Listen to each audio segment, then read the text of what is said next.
What's up, everybody? Welcome back. Happy Valentine's Skewsday to you. It is February 14th, 2023. Hope everybody's feeling the love out there tonight. Sorry we're a couple minutes late. That's a minor technical difficulties. I know, hard to believe, but it's true. I'm Trey. That's Mark. What's up, Mark? What's up, Trey? Got a lot to talk about tonight. Mhm. UFOs, trains, basically all the kinds of vehicles and various points of technology. Yeah. I wanted to say I'm still laughing about our argument over the Super Bowl. That was fucking hilarious.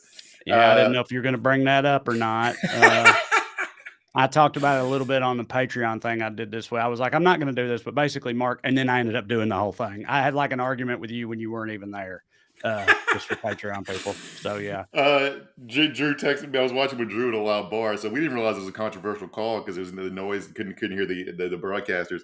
But Drew said to you that I said to him, "Why are you this way?" Which isn't. It was about why are you so mostly invested in the team a game which your team's not even playing.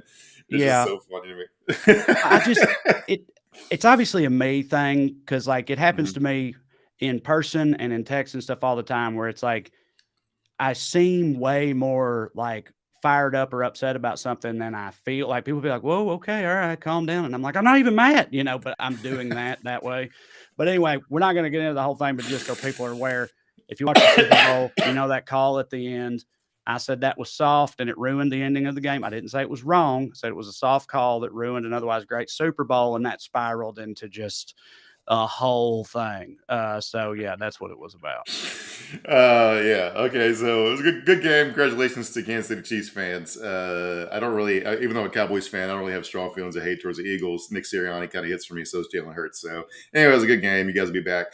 So Diane Feinstein, we already knew she was going to retire, but she announced it today, which we've talked about before. She is a pretty well known to have pretty bad dementia. I think we talked about how Chuck Schumer had to have 4 separate meetings with her to ask her to retire, and she forgot the first 3. But so this exchange happened today after she announced her retirement. Somebody asked her about her retirement, and she goes, "I haven't made that decision." Her staffer goes, "We put out the statement," and she goes, "Wait, you put out the statement? I didn't know they put it out." So she retired and forgot she retired.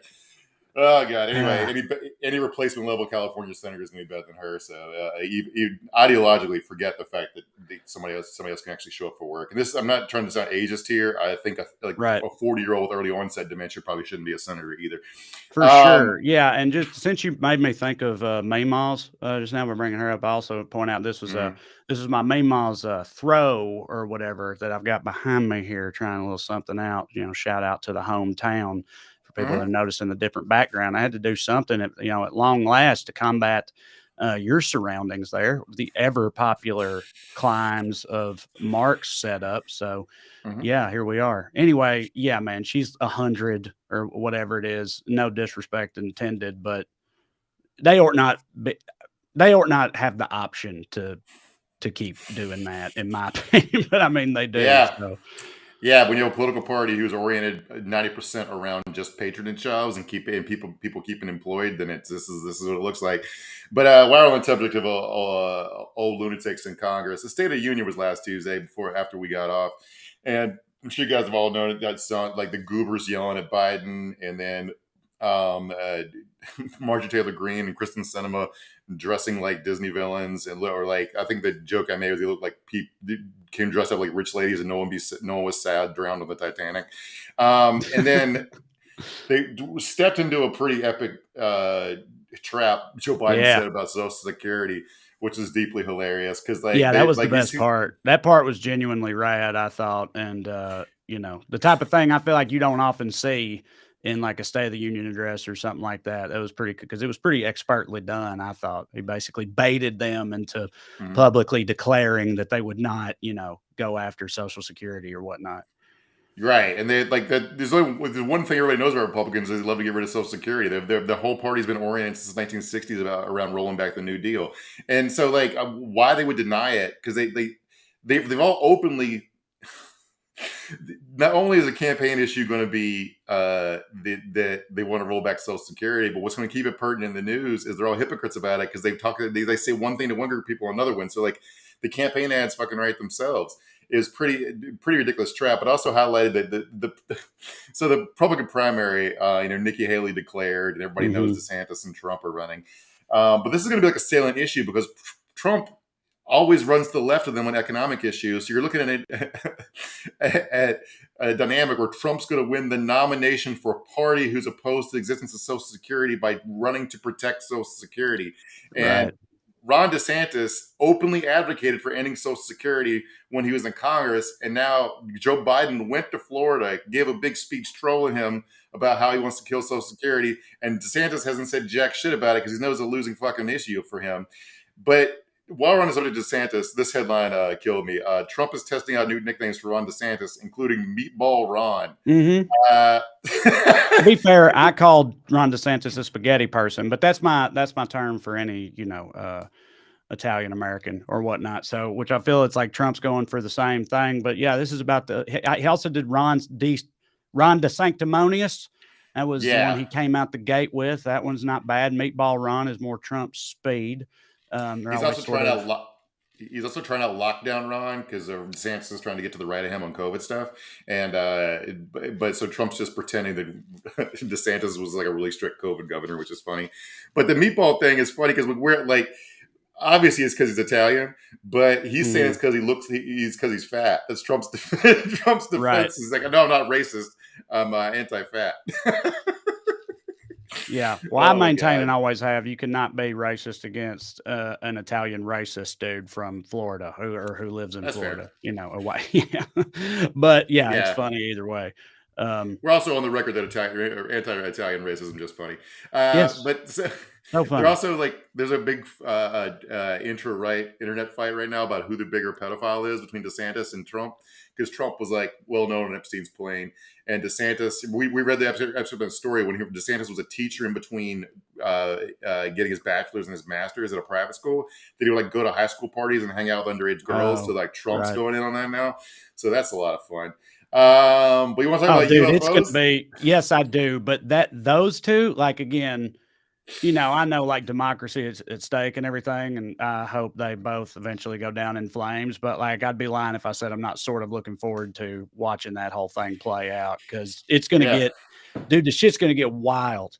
You know what I mean? Like Trump, the things he'll say about people that don't even like, fire back at him or actively betray him in his mind. You know what I mean? He'll insult their families and stuff. So somebody Yeah. that's like his arch nemesis in his eyes, like, dude, he's gonna say some wild shit. It's gonna Also, be crazy. DeSantis has been running around for the last year and a half, calling everybody who's to the left of him a groomer, right? Hmm. And then so Trump calls him a groomer, and then gives a speech in high moral dudgeon, and the entire right wing pro DeSantis like National View, all those like bow tie publications are like talking about how uncouth it is and below the office of the president for Trump to do this shit as if it's the first time he's doing it. And DeSantis says, "Well, I don't spend my time attacking Republicans." It's like, okay, you can use the groomer thing, but not against me. It's unfair, right? It's like, oh, Jesus Christ. Right. So yes, These- please, UFOs. Let's go. You know how I All feel right. about them. So, U.S. military, one at the direction of Justin Trudeau, which everyone threw a fit about because they're not familiar with Joint Task Force, but shot down at least 3 things this weekend. At first, it wasn't clear they shot something down because they couldn't find it on the ground, so I thought maybe they just shot at a cloud, but I guess they found some debris, so they did shoot something down. But they also scrambled fighter jets over Montana and shut down airspace for a false alarm. This is like a balloon panic. Yeah, Right? we're in the uh, midst of a balloon panic. Yeah, what a time to be alive, man. And the China's response to this has been really funny because like they went from denying it to saying that okay, it was a balloon, but the last three aren't. They're just saying aren't China's, so who knows what they are. But uh, China's like, well, they're panicking over balloons. This is a sign of a clear empire in decline. And I'm like, yeah, China got us. Sure. But But yeah, you called them UF, and it's like I know technically they were UAPs or whatever, unidentified aerial phenomena, at least for a minute. mm, But like I never thought that these were aliens because, as I told you before we started, like they're not rad enough to be alien spaceship. no, They're not like if they were like little pill shaped things, like zipping around and defying the laws of physics and outrunning our jets and dodging our missiles and stuff. That would be some wild shit. But they're kind of just like big ass kites just kind of drifting in the wind that then get shot down immediately and I'm like, dude, intergalactic mm, empire and they're working with that can't be. Don't make any sense. nah. Secretary of Defense Esper went on Fox News and just made the same point, joking that like if aliens are invading us with uh, balloons with no propulsion that floated 20 miles an hour over Lake Huron, then we caught a pretty big break. Yeah, right. But in case you're wondering, just because they're shooting at stuff means there is stuff that's worth shooting at. I mean, like, it seems what happens is, like, the military's defense capabilities were not calibrated to look for balloons because they're looking for high velocity stuff coming in, and so they recalibrated their radars. So they're catching a lot more shit to shoot at. Is essentially what happened. It's like how, like, Okay. you know how doctors hate doing cancer scans because they're almost always going to find something, and then ends up in a panic about it. And most of the time, you probably have a little bit of cancer, and it's fine, right? So, like, they're just shooting at every fucking thing because they're like tweaked out on meth and been up for 17 hours straight looking for Right. balloons. Well, that And makes sense. I had kind of been thinking that maybe it was, I was like, they've probably always sort of been around, but I was thinking like maybe before the military didn't really care because they knew they weren't that big of a deal. But then now that it became like a publicly known and politicized thing, that they're like, gosh, shit, we're going to start shooting those things down now. But what you just said, I mean, that also makes sense to me. They just weren't even really, caring enough to look for them before. But yeah, balloon mania. But that, in case you're one of these kind of panics are new, I surfed across this story from World War II. So early February 1945, the captain of the USS New York was playing golf, I guess on his, like, hitting golf balls off the ship, when he spotted a strange object pursuing the battleship. Okay, it was a radio silent. The ship, the USS New York, was radio silent on the way to fight a battle in the, I can't even pronounce the name of this island. They're setting up to invade Iwo Jima, and so they thought it looked at a metallic balloon through binoculars. He ordered the ship's gunner to mark the range of the threat and had his ship and another one fire on it. And then a navigator woke up because of the gun noise, came up to the top and said, "What are you guys shooting at?" And he pointed at it and he goes, "That's Venus. That's a damn planet." They thought it was a secret Japanese super weapon, a flying metal object that was just the planet of Venus. And the guy goes, "That's just what it looks like out here." And then they realized it was a planet. The gunnery officer joked he was probably pretty short on the range. So there you go. We just love to shoot at scary shit in the sky. I mean, dude, I kind of get it. Like as somebody who's always been sort of into aliens, like as a kid, there ain't no time many times that I was like, I saw a UFO and it was just like a plane in a certain type of twilight. You know what I mean? So it had like an odd color to it, or some kind of like shooting star or some shit like that. It's highly explainable stuff, but I was just, dying to see a UFO. So I thought I did a few times. And I feel like these military dudes, it's probably a similar thing, but with enemy aircraft or threats or whatever, Plus, these guys haven't had, like, the U.S. military hasn't had an air-to-air kill in like 40 years. Now we have like 4 in like 2 weeks. So these guys are having a blast, man. They're just like, never got to actually fire a missile, dude. This is fun. Yeah. All right. It is wild times. All right. Let's get Watch into the skies. Yeah. Let's get into the show here. As with us as always is producer Matt. This is Weekly Skews. Before we continue, though, I want to let y'all know about, actually, I'll make it quick, but 3 things this week instead of the usual 2. Number 1, if you want to see me live, go to TreyCrowder.com. I got a lot of dates coming up, some of which I'll be with Corey and Drew. Those are in red. The others are me solo with some local openers. It's always a great time. Go to TreyCrowder.com. Check it out. Come and see me. Number 2, we're going to go with, yes, if you enjoy this program, you can show your support by signing up on Patreon. Go to weeklyskews.com/more. $5 a month gets you access to full-length bonus episodes. We're doing one later this week. We cover things that come up in between Skewsdays and get a little looser with it and have some fun. It's a good time. So go on there, weeklyskews.com/more, or just go on Patreon and look me up. Check out the wares. Sign up on there, get some more skews in your life. And number 3, thank you, Matt, for reminding me of this. Also, this weekend, February 19th, I've got a comedy special coming out that will be available on Amazon for purchase. It's called Trey Crowder Damn Boy.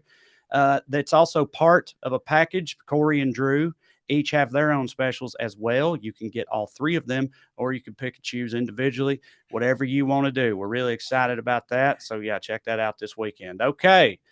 As for the show tonight, we're going to be talking about one of the greatest environmental disasters in American history, the Norfolk Southern train derailment in East Palestine, Ohio. Mainstream media may have led you to believe it was an unfortunate act of God and that alone, but trust us, there's a lot of bullshit in that box, and we'll unwrap it a little later. Along the way, we're also going to be talking about some Republican legislation, which seems to imply that they would prefer 13-year-olds be able to get married and work in the mines. So that's fun. All that and more on tonight's Skews. But first, of course, we begin with the Daily Dumbass. Matt, graphic, please. Tonight's DD, Rob Dyrdek for being the only ridiculousness mainstay not read into the congressional record. Matt, let's see what Congress is up to here. Would you like me to give the direct quote? Yeah. Please excuse my language. This is a direct quote, but Chrissy Teigen referred to Donald Trump as a pussy ass bitch. Okay. Free speech. And Okay. All right, so That's cool. That's cool. So to contextualize this, this is the Republicans' big weaponization of government hearings, which they kicked off by talking about the Twitter files and Twitter content moderation policies. This is all fucking so stupid. And so this is like a reverse own because they're talking about like Twitter censoring conservatives, and then they asked this woman to work for Twitter about this tweet because what happened was when Trump he passed his criminal justice reform bill, the one Kim Kardashian lobbied for and stuff. John Legend congratulated for him or whatever, and Trump thought John Legend was trying to take credit for it. He posted a tweet tagging John Legend and a bunch of other activists and referred to Chrissy Teigen as John Legend's foul-mouthed wife, to which Chrissy Teigen tweeted, "He didn't even tag me. What a pussy-ass bitch." All right? Mm-hmm. So that's how that ends up being the congressional record, and Trump White House reached out to Twitter to take down Chrissy Teigen's tweet calling him a pussy-ass bitch. So the thing is, like, the Republicans are calling this the new church committee hearings. Now, the church committee is a pretty famous set of hearings, I think the 70s, but run by a senator named Church, who uncovered a lot of CIA and FBI malfeasance when the government actually was weaponized, including COINTELPRO, which is the FBI program that led to, among other things, assassinating Fred Hampton and trying to get Martin Luther Jr. to kill himself. Yeah, right. So while they're doing this big investigative report in The Intercept comes out about the FBI using an undercover operative in Denver to disrupt Black Lives Matter by infiltrating the group, trying to get them to commit crimes, which they all declined to do, and then also accusing everyone else of being a snitch. So this is a thing called snitch jacketing, where you have your snitch call everyone else snitches, and if you've seen Judas and the Black Messiah, you've seen a little bit of that. But these guys, the FBI is a fucking problem, just not in the way that they think it is. Right. So it drives me crazy. Like, it's like there's no there to what they think is going on. But anyway, this is all somehow about Hunter Biden's laptop, and I don't want to do dumb shit again. But like, no, who cares, man? They introduced a new bill this week called Online Safety for Children Act or something. Like, this is a bipartisan bill trying to make social media safety for children. Meanwhile, they'll hold hearings about how Twitter wouldn't show Hunter Biden's dick to everyone. Right. And how much bullshit that is. And politically driven and everything. Yeah. It's almost like, they're fundamentally dishonest and hypocritical and don't often make sense. I was just going to say, I'm glad to see that the FBI is, at least trying to keep it balanced with their duplicitous horse shit that they pull off. You know what I mean? Like, it is very FBI because, there's two long held tradition of theirs. There's two ends to this, which is like trying to get arrests is just trying to make their numbers and get headlines to improve their careers. All right. Which is like, that's apolitical. They'll do that to fucking anybody. But the snitch jacking thing was interesting to me because like they're not investigating crimes or even trying to create crimes to arrest people for, which is like what this guy was trying to do, trying to get them to participate in armed plots. Just what the right accused the FBI of doing in the Gretchen Whitmer kidnapping case. But the snitch jacking is purely about sowing discord within political movements. That's not a law enforcement prerogative. That's a purely political prerogative. And they were trying to sabotage BLM and its adversaries by making them all think they're all informants. So that's just like, that's not even about numbers or anything. That's purely ideological, which is what I found, ridiculous about that. Yeah. Yeah. All right. Our first honorable mention for Daily Dumbass is our dads for being the type of suckers who wouldn't snitch on us to the feds to save their own ass. Let's see this here from the architect of the Capitol, by the way, which so anyway, this dude worked as a Capitol. Watch the clip. Let me just go on. The notion that you need the car to be with you at all times to be tethered to it. Can you explain how there have been, at least in the Inspector General's report, times when the vehicle's been used by members of your family where you're not in the car? how would you have responded to emergencies in those circumstances? So I'll have to say that you would have to address that with members of my family, because the times that I knew when my wife drove the vehicle and my daughter drove the vehicle were the times that I was in the vehicle. So your testimony is that your family members have never driven the vehicle without you being in the vehicle? I'm saying that that would be something that would have to be discussed with them.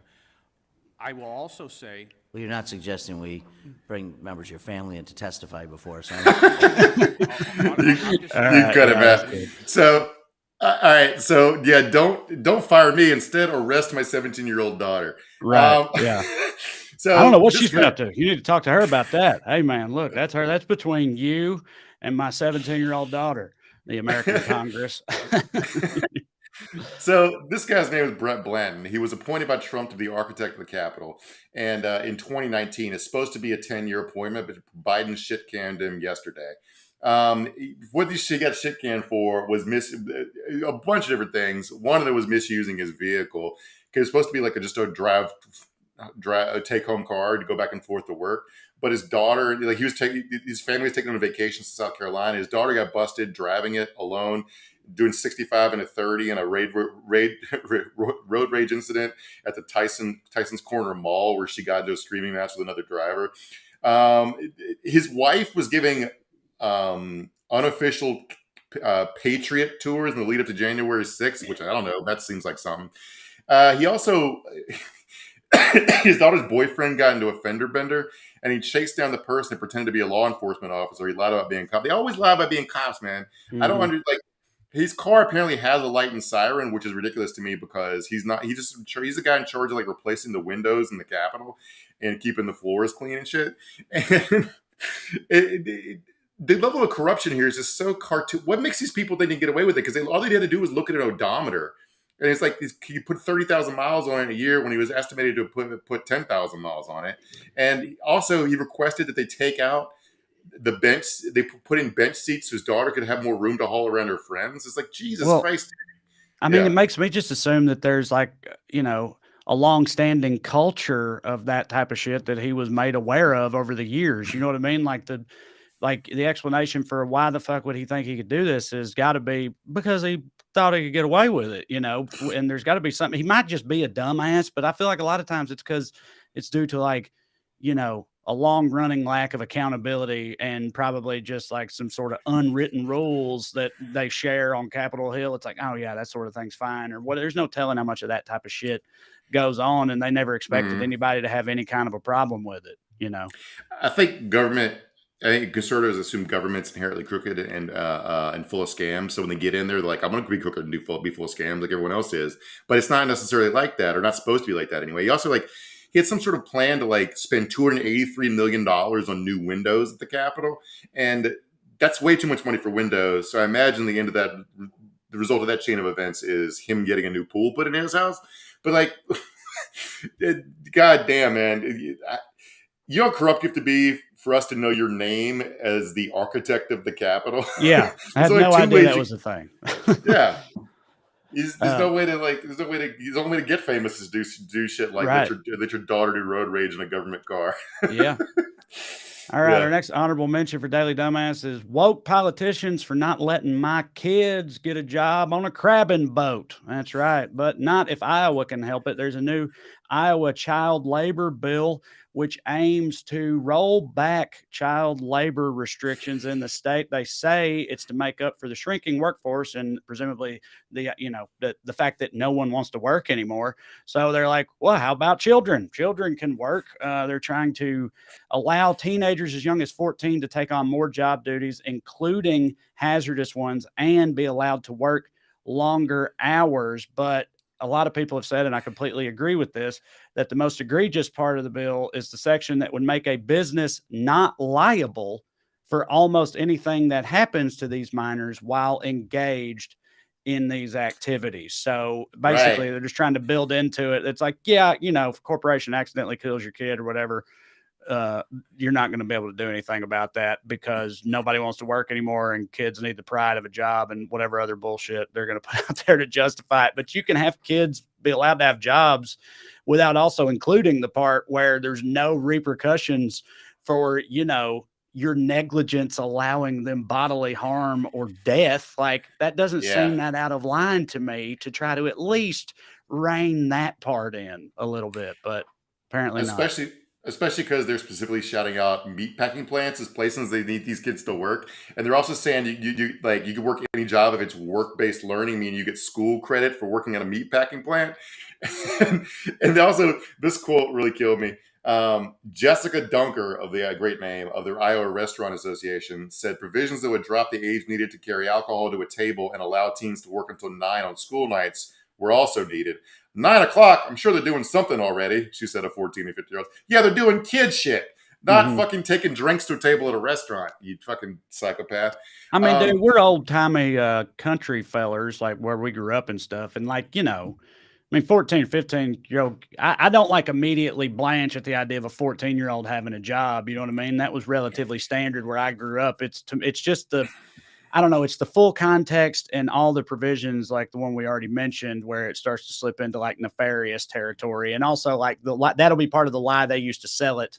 You know what I mean? The value that a teenager finds and working an honest job and the type of, the way they'll present it is also a problem for me.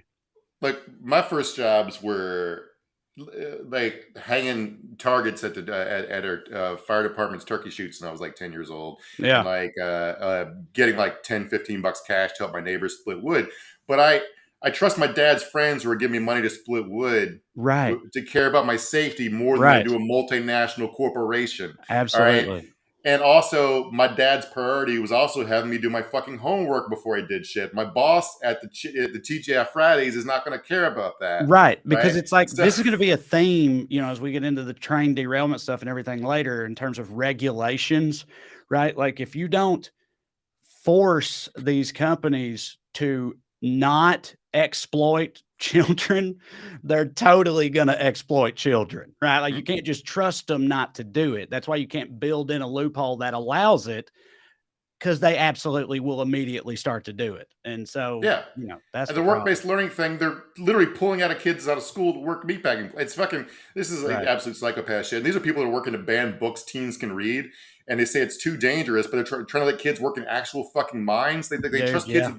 Don't trust them with books, but they trust them with having dynamite in an underground tunnel. What the fuck are you talking about? Right. Yeah. Don't let them read, turn them into chimney sweeps or whatever. That's what they're trying to do. Wow. But they're the party of, they're the ones who are most concerned about the children, famously, Mark. That's the party of won't someone think of the children is, trying to put them into the mines at 13 years old. And also in Wyoming, also trying to let them get married at 12. I may be exaggerating a little bit, but the Wyoming Republican Party is seeking to kill a bill working its way through the legislature, which proposes to raise the legal marriage age to 16. So they tried to raise the legal marriage age to 16, and Republicans have freaked the fuck out about it. It's 16 with a parent's permission, I think. So you still got to get your dad's permission to get married at 16. So it's two ways of being controlled by an older man. So I think this headline is actually a little unfair because it did pass the House, which means a bunch of Republicans did vote to establish a marriage age. It's just a bunch of psychos within the party are against it. They say it's infringing on religious liberty. But this is crazy for a lot of reasons. So this is a huge loophole for sex predators. Because if you're 30, you sleep with a 13-year-old, that's statutory rape. If you, which you'll get caught definitely if you get her pregnant. Except you can now marry her and get off with this crime scot-free. I'm not sure how long you have to stay married to a 13-year-old girl to not go to jail for statutory rape. But y'all be going to jail for statutory rape. And this is these people are absolutely insane. The state legislatures, we focus most on national politics, but my God, they're going crazy. Another example of this is a story from yesterday. A Florida school district bans book on gay penguin couple. This is a real nonfiction book about a couple of same-sex penguins that raised a baby penguin together. And there's nothing in it advocate. I mean, if I'm being generous, obviously it air quote normalizes, same-sex relationships being normal. But who the fuck cares? This is a nonfiction book about two adorable cartoon penguins based upon real life penguins. Right. But see, Yeah. reality is part of the gay agenda, Mark. Right, Like right. this section of reality where these two actual penguins actually did this thing, that's only to service the gay agenda somehow. It's like Yeah. the irrelevance that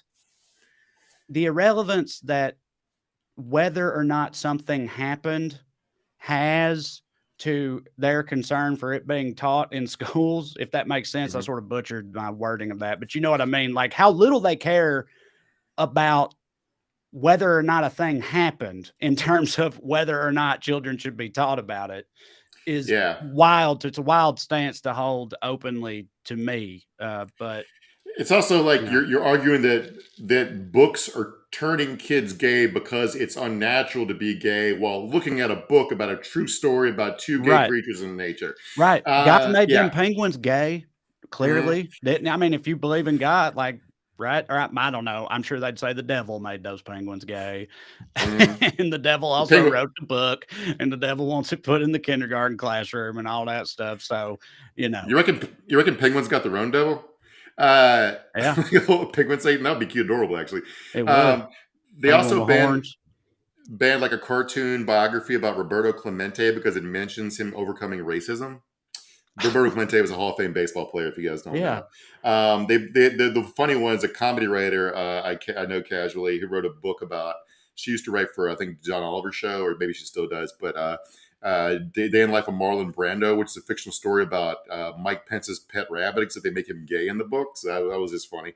Anyway, I saw this JD Vance video, and I want to say, for once in my life, I absolutely agree with JD Vance. He's talking about this train derailment. This will be our segue into this will be a segue between all these silly state government stories and the train disaster. Hit it, man. Unfortunately, my constituents in East Palestine have been some of the main victims of the fact that we have failing infrastructure in our country, again, after spending tons of money in an effort to actually fix it. So the problem we have, Tucker, is that we are ruled by unserious people who are worried about fake problems instead of the real fact that our country is falling apart in some of the most important ways.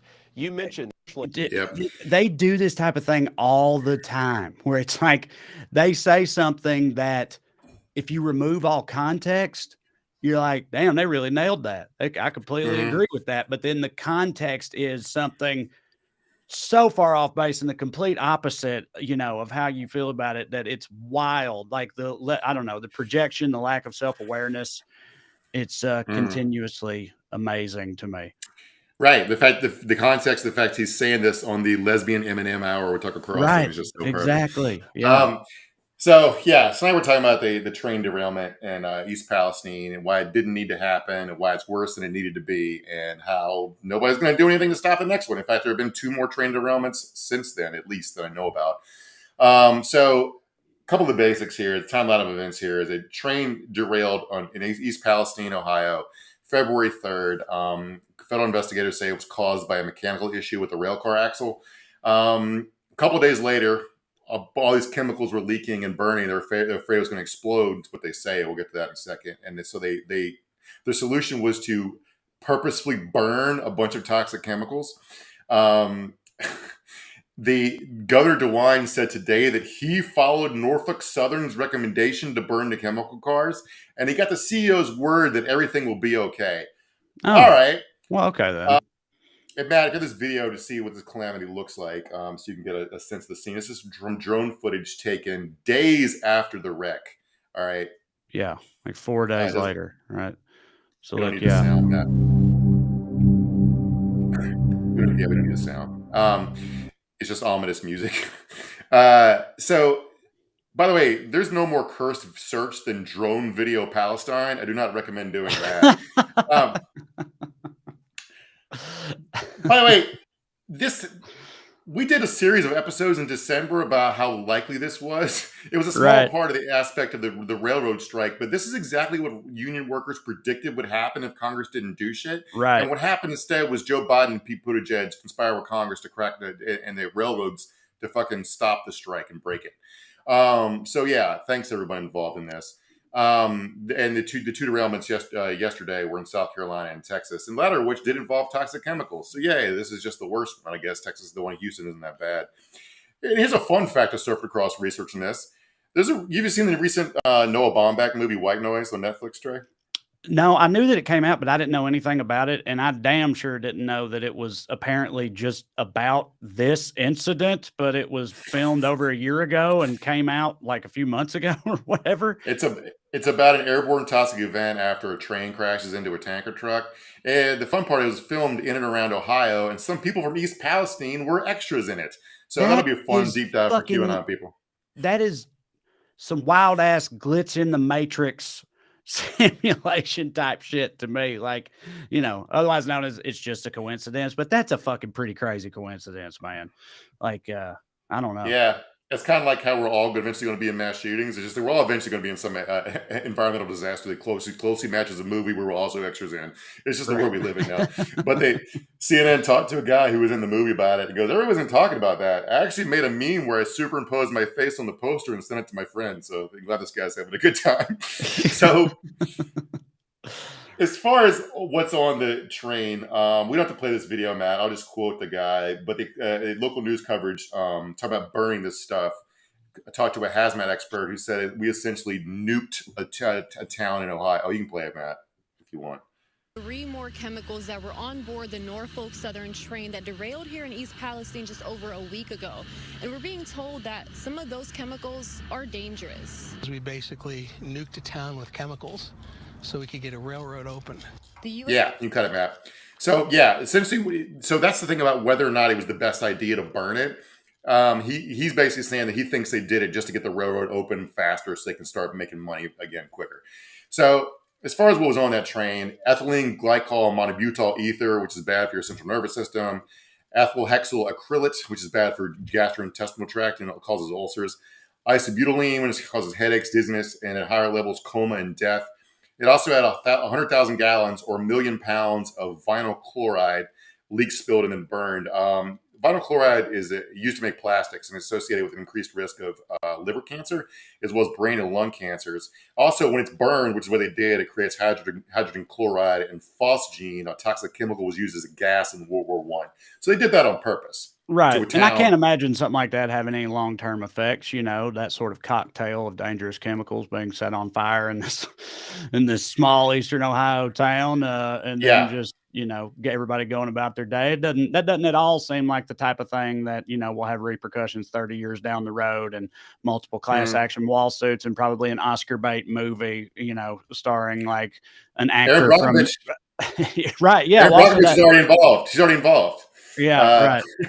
But yeah, and like Mark Ruffalo made that movie about the chemical, DuPont or something like that, I think it was. But anyway, yeah, this is going to be one of those things for sure. It definitely just feels like it's only going to look worse the further away from it we get, and it looks pretty bad, right now. So we'll get to so disclaimers here. One, I think some people call it the worst environmental disaster in American history and say it's worse than Chernobyl. I've also seen another people who were considered experts saying that's overblown, and some of these chemicals are destroyed by sunlight, and their half-life or whatever you want to call it, it should dwindle fairly rapidly. However, the residents are saying the air smells like chlorine, bleach, and nail polish, while they're being told it's safe. But the experts say, well, actually, you can smell these chemicals at levels that aren't toxic. So believe what you will. By the way, that list of stuff that I just mentioned was released in a statement by the EPA, but they got that list from Norfolk Southern. So all this still requires us to take the railroad's word on what was on the train. All right. And they are already covering their ass trying to fend off lawsuits. A couple class action suits have been filed. Some experts said they should have evacuated everyone within 50 miles, which would include Pittsburgh, by the way. But the governor only mandated people evacuate for 1 to 2 miles from the blast zone.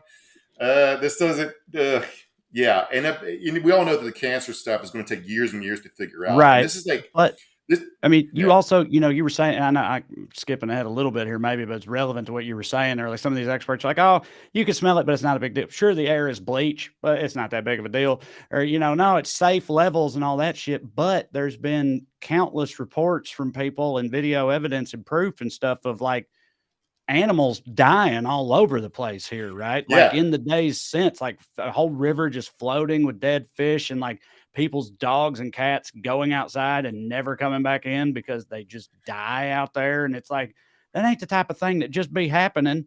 That'd be a pretty wild yeah. coincidence. If that just started happening after a horrific chemical train derailment and they somehow, didn't have anything to do with each other. I mean, it seems like a Yeah. 1+1 situation to me. There, I know I wouldn't want to be fucking sticking around there.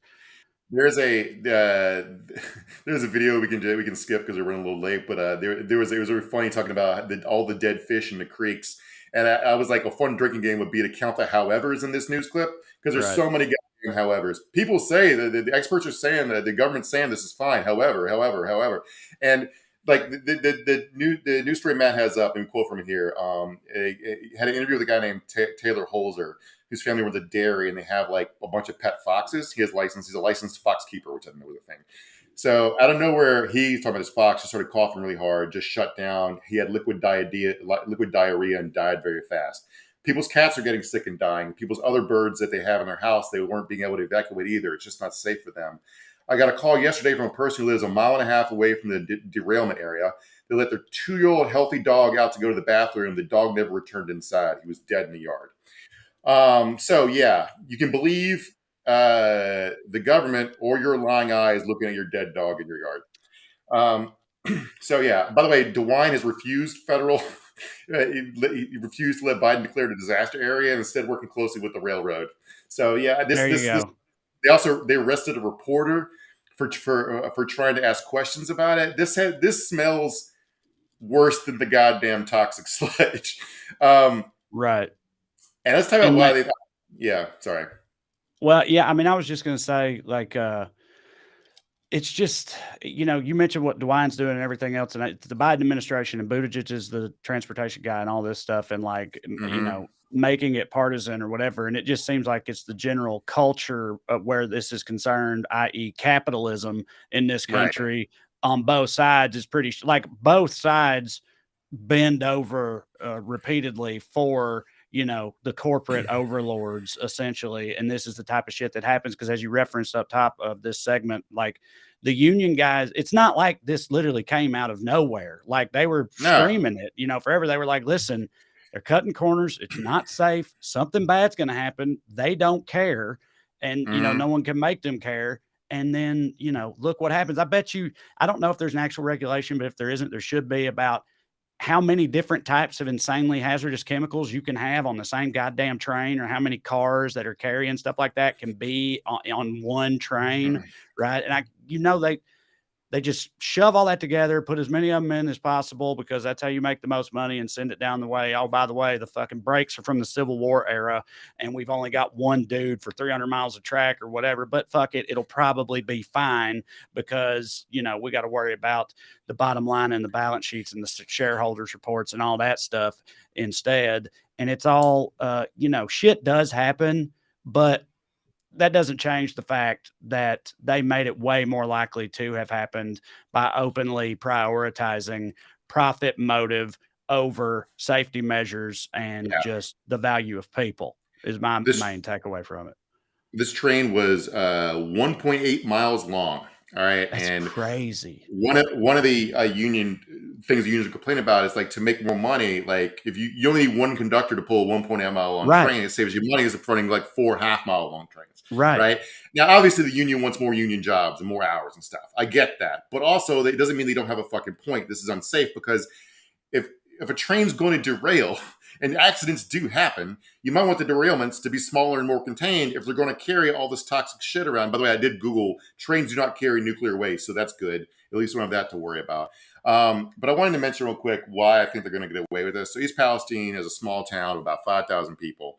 If you're wondering about the environment, if there's any environmental racism involved in this, not really. It's overwhelmingly white, but they're not 95% white. But the median income is less than $28,000. Right. It's That's yeah. rundown It's like they're basketball town. poor white trash, dude. Nobody gives a fuck about them either. Like nobody, you Yeah. know. I think that's why like initially it wasn't that big of a story. You know, this happened 11 days ago or whatever, and nobody was talking about it for a while at all in the mainstream media. And I feel like it was because, you know, they had a meeting and somebody's like, well, they got that train derailment with the hazardous chemicals. Well, yeah, where did that happen again? Eastern Ohio. Ugh, gross. Can we just talk about some canceled children's book or something instead? Let's roll with that. I'd put this lower in the rundown because you brought it up. I'll skip to it. So here's yesterday. This is from yesterday from a reporter named Timothy Burke who did the legwork. So I want to take credit for his work. There were 136 stories on the front page of the Washington Post website yesterday. 0 were about the East Palestine disaster. It was also completely absent from the CNN homepage, displaced by headlines such as French Defense Ministry condemns Wakanda forever, Blake Lively drops some baby news, Star of Acts Batgirl movie speaks out, and the big red boots taking over the internet.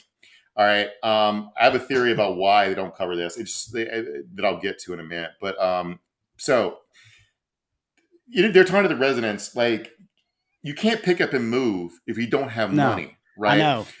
Let me read this quote. Yeah, it's also like their community too. So there's like this woman said, generations have lived there now to make a choice if they can afford to make that choice. Most of us can't. Who would buy a house even if it was cheap? Right? How you can't sell your house when no one wants to move into your fucking town. So that's another reason moving's not an option. Right. I don't want to take my kids back to that. None of us have the money to completely start over somewhere. And this local artist posted a really touching letter about on his Facebook page, open letter to Norfolk Southern, and said, "You just ripped from us our small town motto, a place you want to be. It may not be beachfront property. It may not even have the highest paying jobs or much else to offer. But in my experience in life, the place most people want to be is where you need a helping hand, a shoulder to cry on, a friend to pray with, or a place to call home. East Palestine has always been that place to be." And in exchange for taking all this away from them, Norfolk Southern gave $25,000 to the town. Yeah. To the town of 5,000 people, $5 a piece. Right. They also offered people within a 1 mile radius, even though the evacuation radius was 2 miles, which most people agree was too small anyway. People within a 1 mile radius get $1,000 a piece. That's what I was about to say. I know this town is not, it's a little bit bigger than mine, but it's not that, dissimilar from my hometown. And yeah, people they can't sell their house. Their property and everything they have is essentially worthless now. They don't have the money on hand to just pack up and move away. So what the fuck are they going to do? But they should, because every single goddamn bit of that should be paid for by these motherfuckers. They should be liable for the cost of all of that. Relocating all of these people, replacing the property that they cratered in value with their horse shit, all of that. And it's like them acknowledging, oh, we do owe you something. And then that amount being $1,000 for only half of them or whatever. It's just such a fucking slap in the face, man. It's insulting. They'd be better off not offering them shit, I feel like, than to offer them that much. It's infuriating. Well, the catch is a lot of people are taking the $1,000. They think it's a trap because Norfolk Southern pulled this exact stunt before. And it turns out there was fine print language in the deal you signed to get the $1,000 that keeps you from suing them. So I knew you were about to say that. God damn it. It's even fucking, oh my God, dude. Just absolutely no humanity whatsoever. It kills me. Norfolk Southern also set up a phone line for you to call if you're concerned, where you could talk to an expert who would tell you that the air is actually fine. Of course, who's the fuck hello, Norfolk Southern? Did Norfolk Southern fuck me? No. Hello, Norfolk Southern. Of course Norfolk Southern did not fuck you. Norfolk Southern loves you, and it's going to be great. And so the locals there aren't trusting the government or Norfolk Southern. They're all just getting their own information on Facebook. Because you can't trust doctors who are paid for by the railroads. They're like, I guess I just got to go on Facebook and ask my neighbors if they're also getting sick and having breathing problems. But just to get through this real quick, the regulations Trey's talking about. So when Trey said there were civil rail brakes, he's not lying. The braking systems currently in use by most of the railroads were designed in 1868. And In 2014, there's a big train derailment. Obama tried to make them switch to ECPs, electronically controlled pneumatic brakes, which stops 60% faster and acts simultaneously as opposed to these janky old broken down brakes. And this analogy killed me. When his expert was like, trains are like slinkies. I explained like the force of the back of the train pushing the front of a train and making the derailment worse when the train goes. It's like I know about trains. Let me use an analogy you morons understand. Trains are like slinkies. Right. So, and yeah, like as Trey mentioned, the union's trying to stop this and try to stop trains. The average train length being over 7,000 feet, which is 1.3 miles, which is still of like a little more than half what this one was. Right. Jeez, Well, it's like the people who do the goddamn job, you know, who that's their whole job and they've done it for years. Like they're telling the suits, you know, this shit is dangerous and you really need to do something about it. And they're basically just like, well, what would that guy know? You know Yeah. what I mean? He I doesn't, have you know, I have an MBA from Cornell. What are right. you talking Yeah. about trains for, train guy? This guy went to community college, if that, you Yeah. know, he doesn't know about trains. It's fucking, I Yeah. hate this shit so much.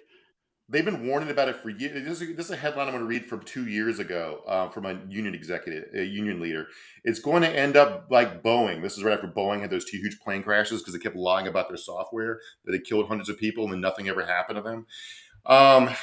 And like, if you're wondering if it has to be this way, because yeah, accidents are going to happen. We'll get to that in a second. But like the U.S. had 7.2 derailments per 1,000 miles of track in 2021.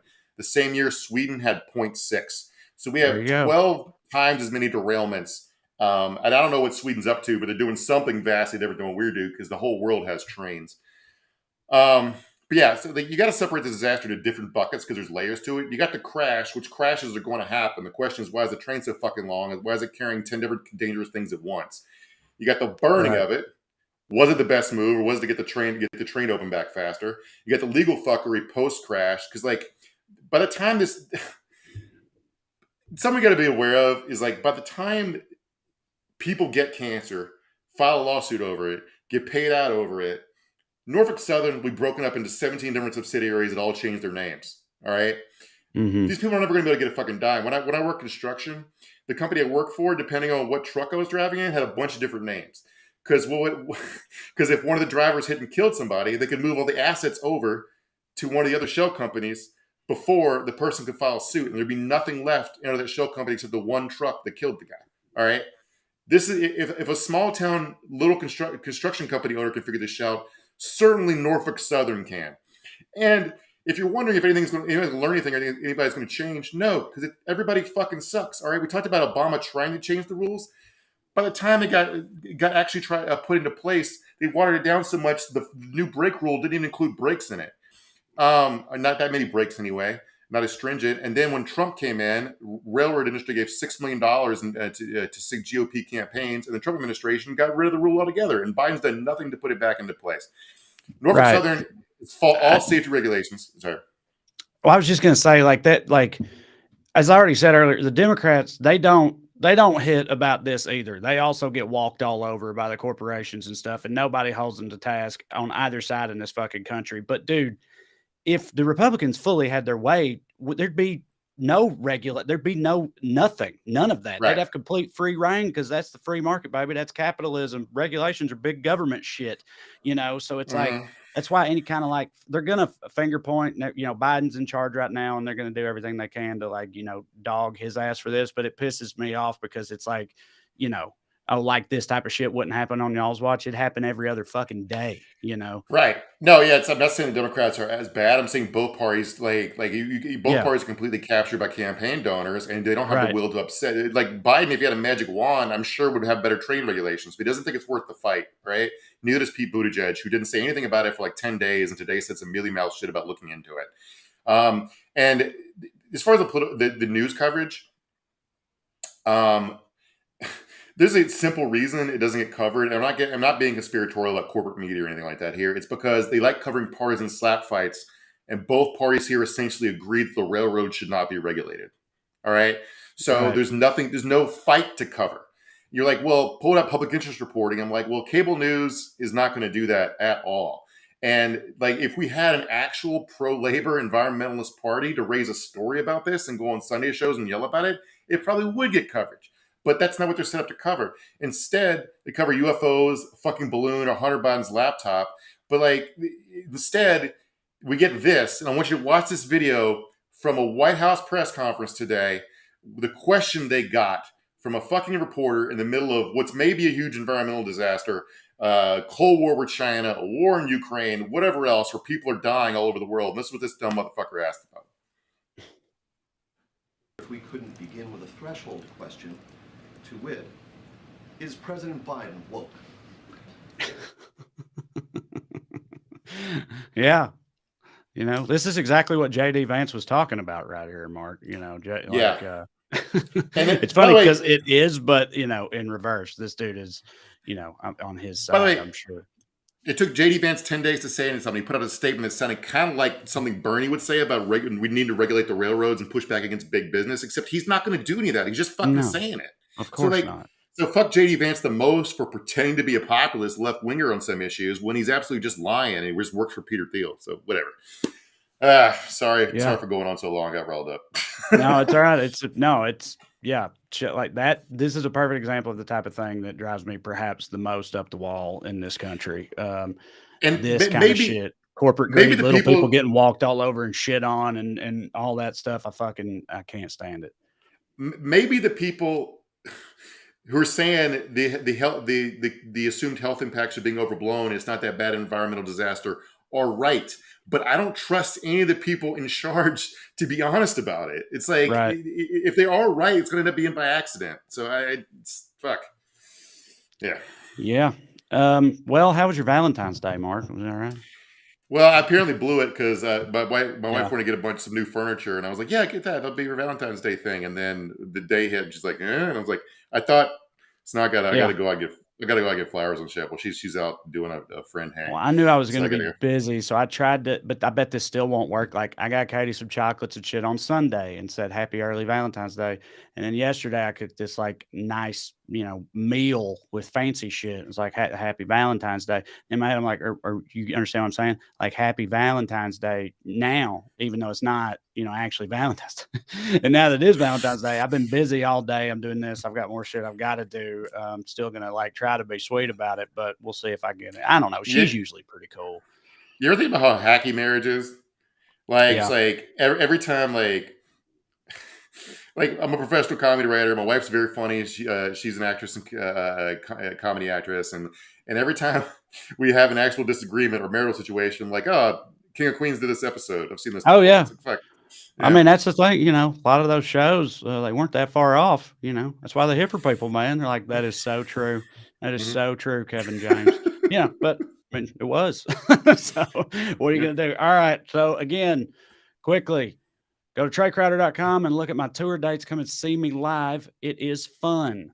Go to weeklyskews.com/more or go on Patreon and search me up.